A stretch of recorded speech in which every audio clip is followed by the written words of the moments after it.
MP Tamim সরকার দ্বিতীয় পরিচ্ছেদ। লেখনীতে কায়নাত খান কবিতা। পর্ব 2। Tamim is no more word পড়ি। তামিম সুবার উন্মুক্ত গলায় মুখ গুজে দেয়। এ যেন এক মহামোহনীয় নেশায় ডুবে যেতে চায় তামিম, যেখানে মানুষ বিয়ের কিছুদিন পরেই তার ঘরের বউকে তেমন একটা পাত্তা দেয় না। নিজের বউ ছাড়া সকল নারী আকর্ষণীয় লাগে, সেখানে এক বউকে 2বার বিয়ে করার পরও প্রতিবারই যেন অবজেশন কমছে না তামিমের। বারবার বাহানা খুঁজতে থাকে সুবার কাছে যাওয়ার, ঘনিষ্ঠ হওয়ার। তামিমের বিন্দু পরিমাণ সুযোগও হাতছাড়া করে না সুবাকে কাছে যাওয়ার। যেখানে সুবা সেখানেই তামিম, আর সেখানেই 19-20।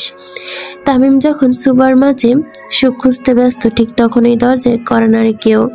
বিরক্তিতে দরজা পানে তাকায় তামিম। শালার জিন্দেগি। মোটামুটি বিরক্তি নিয়ে দরজার সামনে যায় তামিম, আর সুবা ঠোঁটে ঠোঁট টিপে হাসতে থাকে। এখন আসলেই বিপদ, কানে নিচে পড়বে তার। দরজা খুলতে আয়েশা সরকার বাইরে দাঁড়িয়ে থাকতে দেখলো তামিম। আয়েশা সরকার তামিমের টি শার্টের বেহাল দশা দেখে ভুরু কুঁচকায়। সাথে সাথে তামিম নিজের টি শার্ট ঠিক করে ফেলে। বেয়াদবি নিবেন না আম্মা, একটু এক্সারসাইজ করতেছিলাম। এখন জি। আয়েশা সরকার আর কথা বাড়ায় না। তামিম সরকার কখনো কি করবে সেটা তার একমাত্র আর সে নিজেই জানে। শুভমা আছে? সুভা। তামিম কিছু বলার আগে পেছন থেকে সুভার কণ্ঠ ভেসে আসে। সে রীতিমতো তামিমকে ধাক্কা দিয়ে বাইরে বেরিয়ে যায়। জি আম্মা, ফিরে আসো সেমরি, একটু নিচে আয় তো। জি আম্মা, আমি একদম ফিরি, চলেন। তামিমের পাশ থেকে বেশ বড় বড় চোখ করে তাকায় সুভার দিকে। সবে মাত্র 19-20 করার প্রিপারেশন নিচ্ছিল, ঠিক তখনই তার মা এসে বাধা সৃষ্টি করলো। তার ওপর তার বউ এক পিস মায়ের সাথে নাচতে নাচতে চলে গেল। প্রচণ্ড খেপে গেছে তামিম। সুবা এই রোমান্টিক মোমেন্টে বারবার বাধা দেওয়ার জন্য তার ঠিক পছন্দ হচ্ছে না। তামিম ঠিক করে কিছু একটা করতে হবে, না হলে এই জন্মে আর বাপ ডাক শোনা হবে না। বউ ছোটে বলে অনেক ছাড় দিয়ে ফেলেছে। সকাল পেরিয়ে দুপুর, দুপুর পেরিয়ে রাত, রাত পেরিয়ে বিকাল হয়ে যায়, কিন্তু তামিমের দেখা পাওয়া যায় না। আর সুবা বারবার কল দিয়েও তামিমকে ফোনে পায় না। এক গাদা টেক্সট দিয়ে রাখে, কিন্তু তামিম সিন করে না। নিজেই নিজের কাছে খুব অনুতপ্ত হয় সুবা। এভাবে তামিমকে রাখানো ঠিক হয়নি তার। সুবা আবারও কল দেয় তামিমকে। যদি ধরে, কি সমস্যা, বারবার কল দিয়ে ডিস্টার্ব করছো কেন? খুব রেগেই সুবার সাথে কথাগুলো বলে তামিম। ঠিক সেদিন রাতের মতো। সেই দিন তামিম তাকে বাসা থেকে বের করে দিয়েছিল। চোখ ভিজে আসে সুবার। আপনি খুব রাগ করছেন তামিম? সেটা জেনে তুমি কি করবা? Enjoy your freedom. ল্যান্ড কেটে দেয় তামিম। সুবা কোনো কথাই না শুনে সুবা বারবার কল দেয় তামিমকে, কিন্তু সে ধরে না। পরক্ষণে সুবা মাহিরকে কল দেয়। নিজে জানতে পারে তামিমের মুড আজকে 7 আসমানের ওপরে, কেউ কথা বলার সুযোগ পাচ্ছে না। সাকিবও ঝাড়ি খেয়ে দৌড়ে নিচে জীবন বাঁচিয়েছে, এতটাই রেগে আছে তামিম। মানিকের কথা শুনে সুবার বুঝতে বাকি রইল না, সম্পূর্ণ দোষ তার। সে হয়তো কোনো ভুল করেছে, তাই এত রেগে গেছে, কিন্তু তার ভুলটাও তো তার জানা। কিন্তু সুবা বুঝতে পারেনি যে তামিম এতটা রেগে যাবে। এটা তো দোষের কিছু না। তারপরেও কেন সুবা এমন করলো? সুবা ভাবতে লাগলো তার আসলেই ঠিক হয়নি, কিন্তু তামিমও তো কল ধরছে না যে তাকে একটু বুঝিয়ে বলবে, বা তো সে তো বাড়িও ফিরছে না। সুবা আবারও ডায়াল করতে থাকে তামিমের নাম্বারে, কিন্তু তামিম কোনো রেসপন্স করে না। এদিকে কোনো টেক্সটেরও রিপ্লাই দেয় না। সুবা নিজের ভুল বুঝতে পারে, সম্পূর্ণ দোষ যে নিজের সেটাও সে বুঝতে পারে। স্বামী তো একটু ভালোবাসাই চেয়েছিল, এটা তো দোষের কিছু না। সবসময় সবকিছু ঠিক নয়, মাঝে মাঝে হালকা বাড়াবাড়িও একটা সুন্দর সম্পর্ক নষ্ট করতে পারে। সুবা প্রচণ্ড হীনমন্যতায় ভোগে। তামিম কখনো তার সাথে এমনভাবে কথা বলে না। পরি সকাল ছাড়া কখনোই ডাকে না। চোখ দিয়ে অশ্রু গড়িয়ে পড়ে সুভার। সে ঠিক করে আবারও কল করবে তামিমকে, সবকিছু ঠিক করবে। বাড়ি কখন আসবেন? আসবো না। কেন? আমার ইচ্ছা। বারবার কল দিয়ে আর ডিস্টার্ব করিস না তো সেমরি। আবারও সুভার কল কেটে দেয় তামিম। সুভার সাথে যেন কথা বলার ইচ্ছেটুকু নেই তার। সুভা ফোন রেখে দেয়। তামিম তো তার সাথে কথা বলতে চায় না, কি করবে সে? Party office. নিজের চেম্বারে চুপচাপ বসে আছে তামিম। একটার পর একটা সিগারেট খেতেই থাকে। একটা শেষ হতে আরেকটা ধরাচ্ছে। ভয়ে তার সাথে কেউ কথা বলার সুযোগ পর্যন্ত পাচ্ছে না। সাকিব নিজের মুখের বেফাস কথার ফলে একটু যেন মার খেতে খেতে খায়নি, দৌড়ে পালিয়েছে।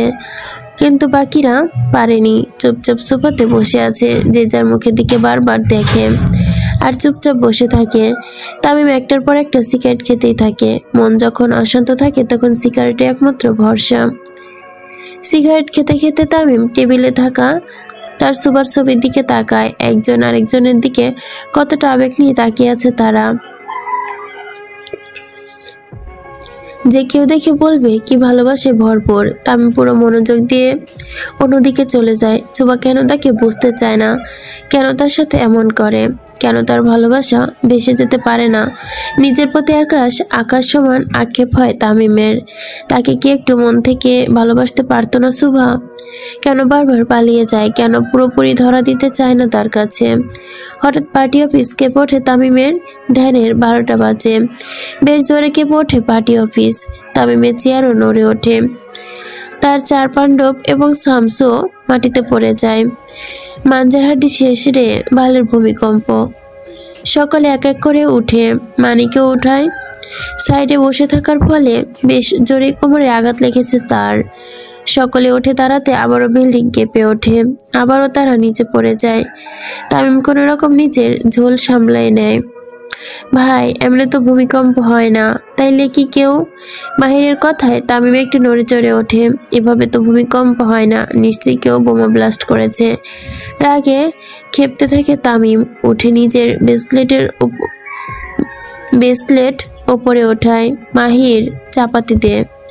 তামিমের বলার সাথে সাথে মাহির তার হাতে চাপাতি দেয়। তামিম যেহেতু তার গোল্ডেন চাপাতি হাতে নিয়েছে, সেহেতু আজকে আর কারো রক্ষা নেই। হাতে চাপাতি নিয়ে রেগে নিচে নামতে থাকে তামিম। পাশে তার লোকেরা যে যার মতো হটস্টিক হাতে নিয়েছে। আজকে একটা ফাটাফাটি হবেই। প্রচন্ড রেগে রাস্তায় নামতে তামিম সহ সকলের মুখ খাওয়া হয়ে যায়। প্রত্যেকে যেন ভূত দেখেছে। কারেন্টের শক লেগেছে তাদের। একদম ভূত দেখার মতোই দাঁড়িয়ে আছে তারা। তামিমের পার্টি অফিসের নিচে রাস্তায় তার খোলা জিপে সামনে হেলান দিয়ে দাঁড়িয়ে আছে শোভা, সাথে বোমা সাকিব। লাল জামদানি শাড়ি পরে, চুলগুলো ছেড়ে দিয়ে চোখে তামিমের কালো চশমা। একদম অ্যাকশন মুভির হিরোইনদের মতোই লাগছিল শোভাকে। পাশে সম্পূর্ণ কালো পোশাকধারী সাকিব, একদম বডিগার্ডের মতো। তাদের দেখে মনে হচ্ছে শোভা হিরোইন এবং সাকিব তার অ্যাসিস্ট্যান্ট। তামিম নিচে আসতেই শোভা সাকিবের দিকে তাকিয়ে হাত বাড়ায়, আর সাকিব হাতে একটা বোমা দিয়ে দেয়। সেমরি করস কি? তোকে জমদুয়ারে পাঠাবো তামিম সরকার। আরে সেমরি, আহা।